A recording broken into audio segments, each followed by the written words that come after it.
Bonjour, bonsoir, j'espère que vous allez bien. Euh, L'objectif de la formation cette semaine, on va principalement travailler sur cette interface, sur cette section du site. Ne vous occupez pas encore du menu. Le menu, c'est assez complexe si vous ne vous sentez pas très à l'aise.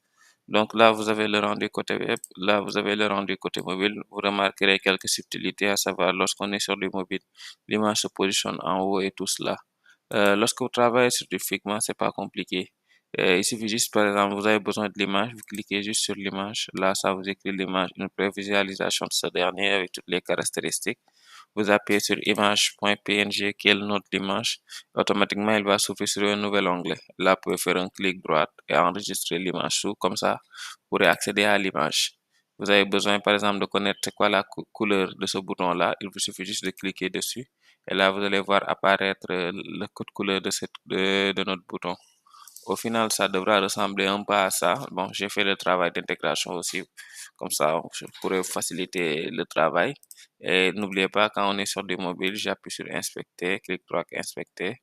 Et là, je fais un redimensionnement. Quand je suis sur du mobile, vous voyez bel et bien que l'image se positionne en haut, tout s'emboîte bien. Donc, si vous êtes novice ou vous n'êtes pas trop à l'aise sur HTML, CSS, il y a ce cours-là d'Open Classroom qui est gratuit, qui est un module de 15 heures que vous pouvez suivre. Mais pour ce qui nous concerne par rapport à ça, vous pouvez suivre tout ce module-là. On va utiliser la propriété CSS qui s'appelle Flexbox. Je mettrai aussi à votre disposition ce lien YouTube, comme ça vous pourrez regarder ce tuto-là pour pouvoir travailler dessus. Je pense qu'avec ça, vous pourrez démarrer. C'est pas trop compliqué, mais c'est juste que il faut y aller étape par étape. Je vous donne un exemple très simple. Vous voulez intégrer ça, vous ne savez pas comment s'y prendre. C'est pas compliqué. Vous allez d'abord, où est mon paint là? Ok. D'abord, vous allez avoir un élément qui est de cette proportion-là. Remplissage.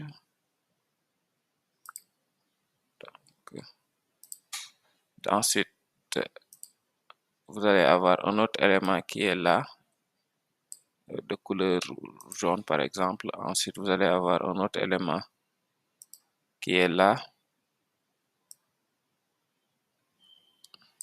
de couleur rouge comme on veut. C'est-à-dire, vous allez avoir un div principal qui va être composé de deux divs, l'une qui est à gauche, l'autre qui est à droite. Ça montre un peu à quoi ça ressemble ici. L'une, par exemple, on peut dire ça occupe 75%, l'autre, ça occupe, on peut dire 25%. Ensuite, qu'est-ce qui va se passer? Ici, à l'intérieur, vous allez dessiner un cadre avec un cercle. Je peux le mettre en gris. Et maintenant, c'est dans ce cercle-là, ce sera positionné l'image. Testez, essayez, trompez-vous, réussissez l'exercice. Inch'Allah, le week-end, on pourra le corriger et j'espère que vous aurez le temps de vous y exercer. Merci.